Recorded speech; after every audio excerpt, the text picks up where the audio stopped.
بسم الله الرحمن الرحيم. السلام عليكم ورحمة الله وبركاته. أهلا بكم فيديو جديد سهل وبسيط مع أم بودي. ازيكم حبايبي؟ عاملين ايه؟ يا رب تكونوا بخير وفي أحسن حال. النهاردة إن شاء الله مستمرين في تفريزات رمضان، وكل شهر وكل وقت إن شاء الله. اللهم صل وسلم وبارك على سيدنا محمد. وكل سنة وانتم طيبين حبايبي. اللهم بارك لنا في شعبان وبلغنا رمضان بإذن الله. النهارده حبايبي بيقولوا الكوسة ازاي تتفرز. لا، هنفرزها وهتبقى جميلة جدا، وهنحشيها معاكم برضو. انا مفرزة عندي في التلاجة وهحشيها معاكم وهوريكم، بس ليها يعني عدة شروط عشان تنجح معاكي. فرجاء استمع الفيديو كده وخدي بالك، علشان اذا حبيتي تعمليها صح ان شاء الله. مفيش حاجة تبوظ منك، الحاجة غالية دلوقتي.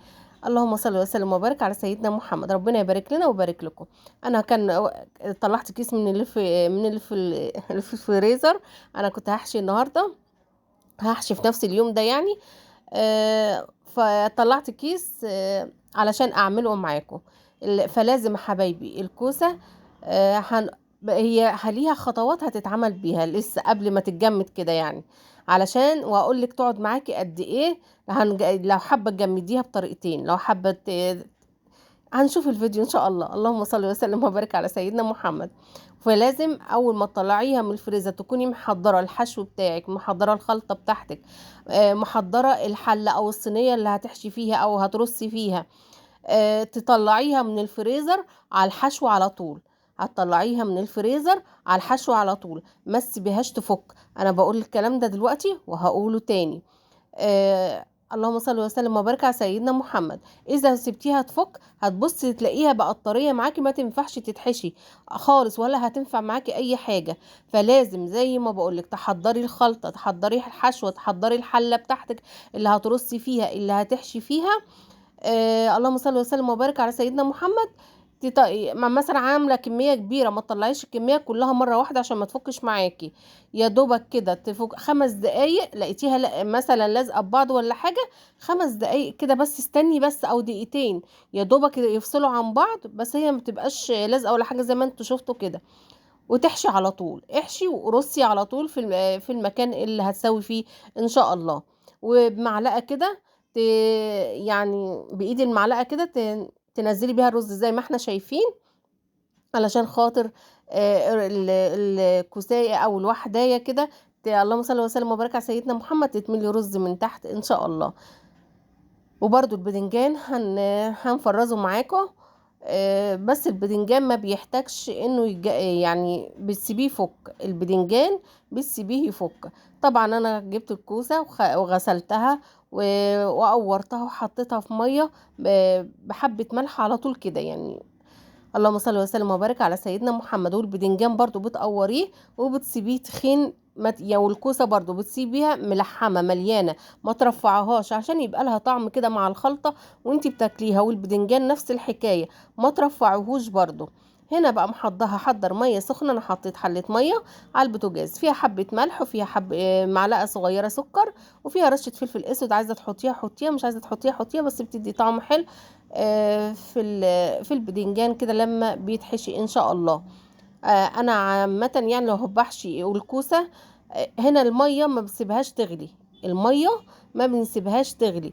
يا دوبك هتبصي هتلاقيها خلاص هتقلب اهيت، او الفقاقيع بتاعه الغليان هتطلع. قلبت الغليان دي هتطلع. لا، قبل ما تغلي، اذا لقيتيها غليت معاكي زوديها حبه ميه، هديها شويه، وبعد كده حطي الكوسه فيها دقيقه مش اكتر، او اقل من دقيقه كمان. يا دوبك الكوسه تسخن جامد وطلعيها. قبل ما تخليش الميه تغلي بالكوسه، ما تخليش الميه تغلي بالكوسه او بالبدنجان. بعد كده بتكوني محضره ميه متلجه وبتحطي فيها الكوسه عشان تبرد معاكي بسرعه عشان ما تستويش.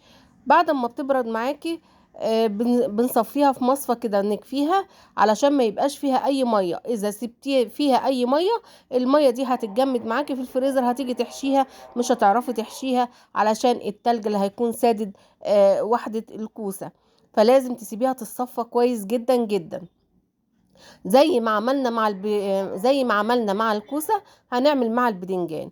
برضو مش هنخلي المية تغلي، يا دوبك المية ها لقيتيها غليت زوديها نص كوباية مية كده وحطي البدنجان فيها، وما تخليش المية تغلي بالحاجة اللي بتحطيها فيها علشان ما تستويش معاكي، وفي نفس الوقت تحافظي على القيمة الغذائية فيها ما تنزلش في المية معاكي. هنا بعد ما صفت الكوسة وبرضو بنقلب البدنجان على بوزه كده لحد ما يصفى خالص من المية. الكوسه ما تقليش عليها في الكيس، ما تحطيش فوقيها حاجه، ما تحطيها في الفريزر، سيبيها اما تجمد خالص، وعايزه تحطي فوقيها اي حاجه حطي فوقيها علشان ما تتطبقش معاكي او بوزها ما يبقاش ضيق معاكي، ما يضيقش معاكي. فخليها واخده راحتها في الكيس، ما تشديش عليها الكيس جامد علشان ما تتطبقش برضو معاكي. اللهم صل وسلم وبارك على سيدنا محمد. البدنجان مش مشكله، لا احنا كده كده بنسيبه يفك، لكن الكوسه ما بتتفكش، الكوسه بتتحشي وهي مجمده. طيب انا مش عايزه احطها في ميه سخنه، لو حركه الميه السخنه دي او خطوه الميه السخنه دي ممكن تقعد معاكي سنه مش هتغير لونها.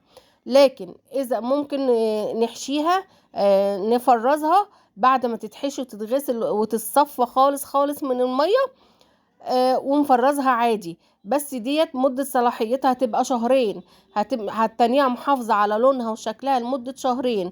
لكن ان غابت اكتر من شهرين او اكتر هتلاقي لونها اصفر معاكي ولونها غير معاكي. فانت عارفه نفسك هتستخدميها على طول، مفيش داعي تحطيها في ميه سخنه. عارفه نفسك هتغيب عندك اكتر من شهرين او 3 او اكتر، لا حطيها في الميه السخنه. الميه السخنه بتحافظ على مده على الحاجه ولونها وطعمها وقيمتها الغذائيه لمده اطول، لمده سنه او اكتر او اقل ان شاء الله.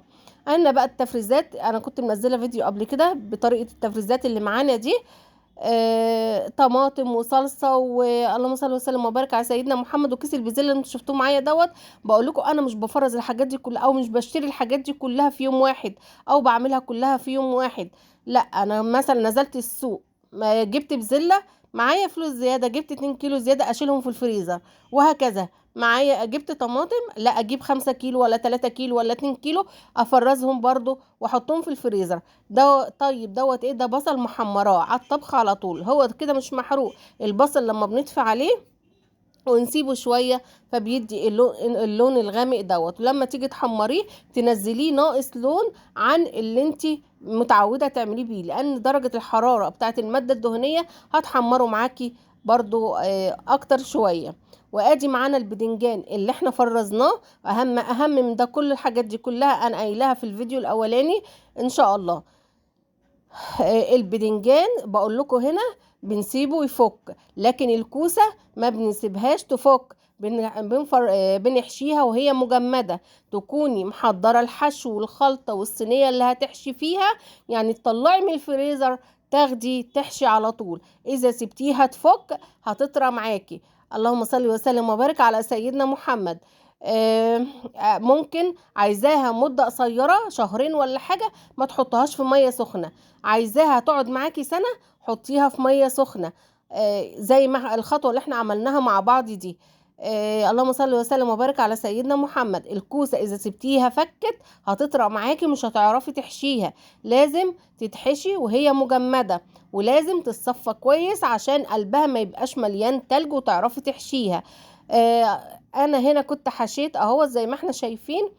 اللي حشيت اخدت نص كيلو من اللي احنا كنا لسه عاملينها مع بعض ومقورينها مع بعض دلوقتي، وخدت اللي هو اللي كان في الكيس المجمد. هنا بقى هزوده. هنا بتسويها ازاي؟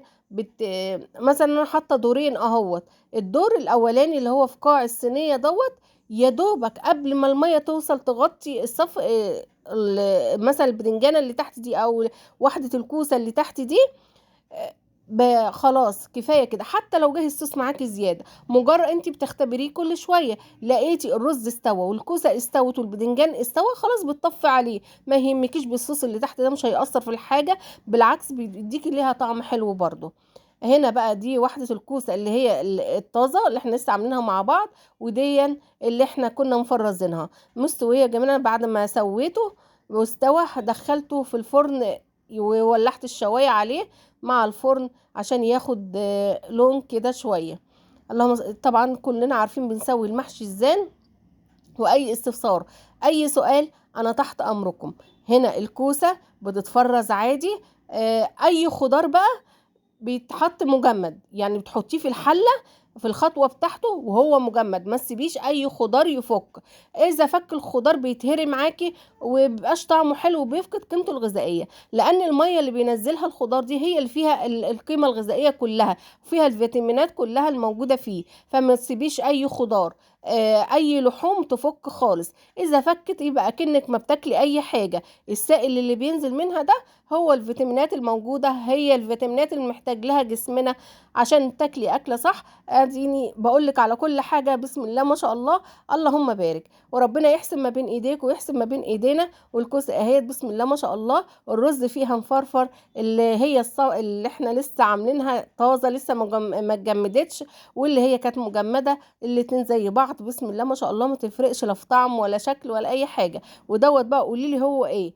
هو مش ورق عنب بس، قولي لي هو ده محشي ايه؟ اللهم صل وسلم وبارك على سيدنا محمد. بيبقى طعمه جميل جدا جدا. ان شاء الله يدينا ويديكوا العمر ونبقى نعمله مع بعض برضو ان شاء الله. المحشي مفرفر وجميل وريحته. وبكده الفيديو بتاعنا يكون خلص، والسلام عليكم ورحمة الله.